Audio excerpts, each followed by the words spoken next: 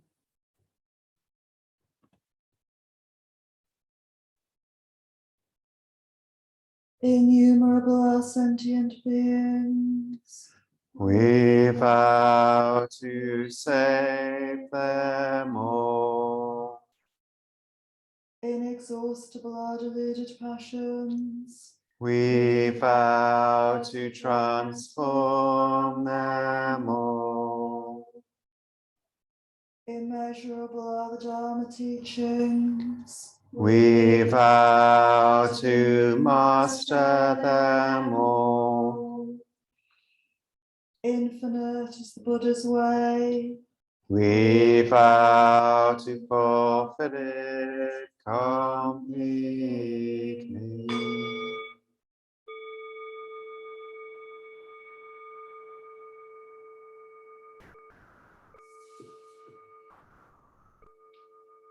Amitabha. Some of you know, some of you don't know that Beckie, who came to the temple for a long time, passed away yesterday. We heard from her sister. She hadn't been here in person since the pandemic, but she was on Zoom quite often, so you might have seen her face on Zoom if you're joining us through Zoom.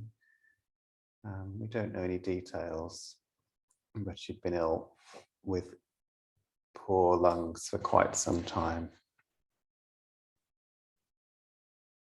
So I'm just remembering her and remembering her spirit. She was in some ways quite quiet, but she had a good sense of humor, and she was always very reassuring when we were talking about the struggles we were having with our dogs, which I really appreciated.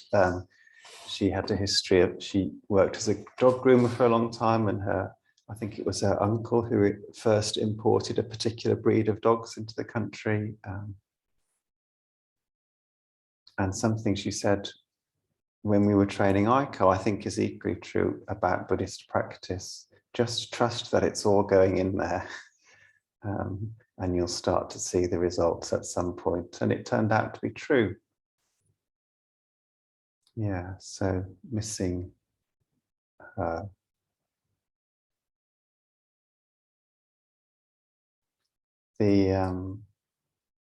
Some of the classical ideas around what happens at the point of death in Buddhism is that we're sort of presented with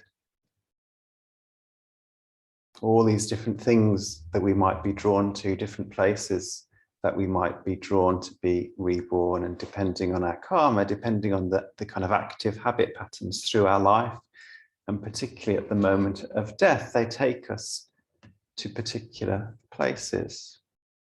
And many of those places contain suffering. Even if we want to be reborn close to our hometown, you know, as a human being, that life is one that will be mixed. Pure Land, well, all of Buddhism suggests that if we can face the light in that moment and receive the invitation to be accepted into the light, then we will be lifted into the Pure Land or into Nirvana. But it's usually understood that that's something that takes a lot of training to do, to get ready for that opportunity. Pure Land Buddhism suggests that taking a leap of faith is enough. Making the choice to step into the light is enough, and that we can make that choice at any time. And I really trust that, knowing Beckie well, that she will have made that choice, that the Buddha will have met her and welcomed her into the Pure Land.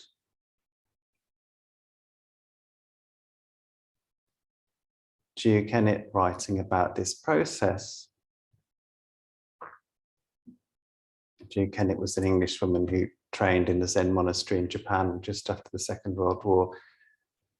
She had this idea that these habit patterns, these parts of us that were greedy or contained ill will or ignorance, that they would end up in the world somewhere, but that the parts of us that were enlightened would automatically be reborn in the Pure Land.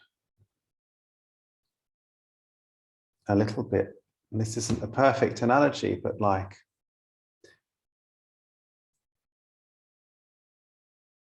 sometimes the image of a wave at sea, waves at sea, is described to get across this sense of how we are all connected and one very deep down where the ocean is still. There's this shared sense of stillness, but how on the top of the ocean every wave is unique and different.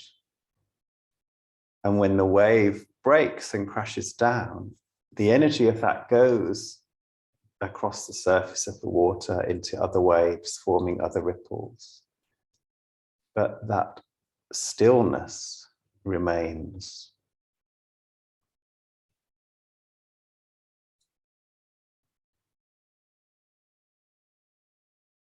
I quite like that idea that we can do training, we can do spiritual practice to find that place of stillness, to heal some of the wounds that create that greed, hate, and delusion. Leaves less stormy waves on the surface to be transmitted. But I also like the idea that however much is left, we can hand that over, we can keep handing it over, trusting that there is something else running alongside our training. That Jew Kenneth called the eternal or the cosmic Buddha, that will take care of that. And maybe that's our job mostly, just to trust that the eternal will take care of it.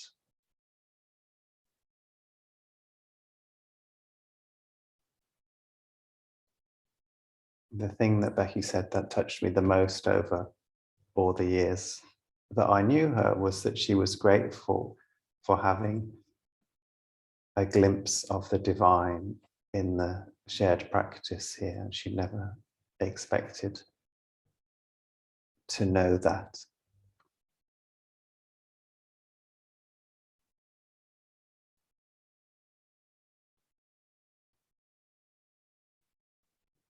So I'm remembering her. I'm trusting that she's already received by the light or the shade. And I'm trusting that we can all hand ourselves over to the eternal and be carried forward to the Pure Land together. Even if we don't quite know exactly what that means, that we can trust there is something good we can rely on. Namo Amitabha.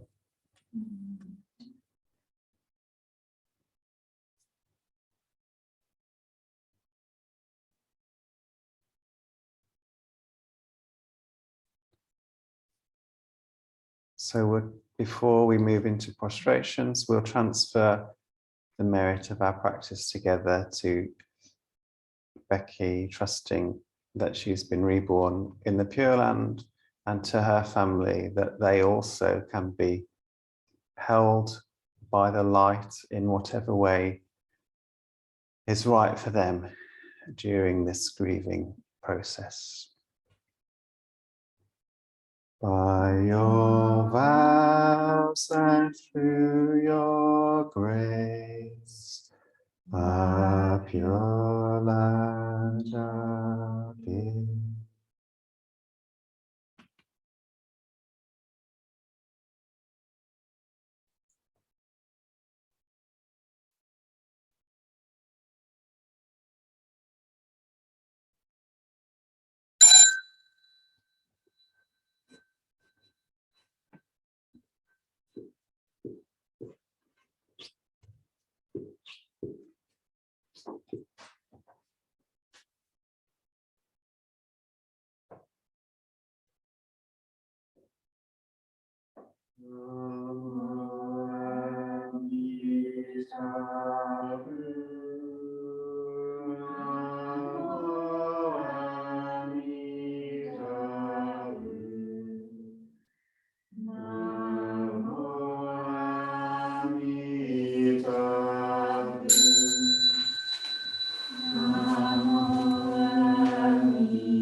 In gratitude, we offer this incense to Buddhas and Bodhisattvas throughout space and time.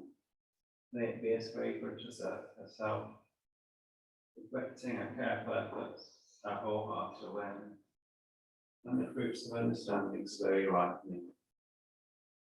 May we and all beings be companions of Buddhas and Bodhisattvas. May we awaken from forgetfulness and realize our true hope.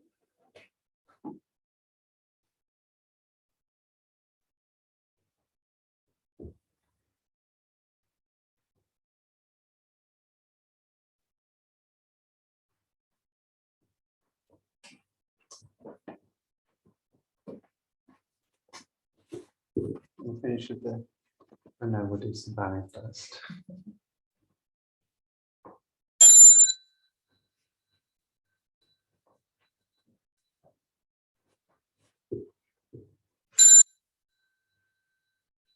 Now we'll finish with the closing verse. Do unmute if you're on Zoom. Blessed by Amitabha's light, may we care for all living things and the holy earth.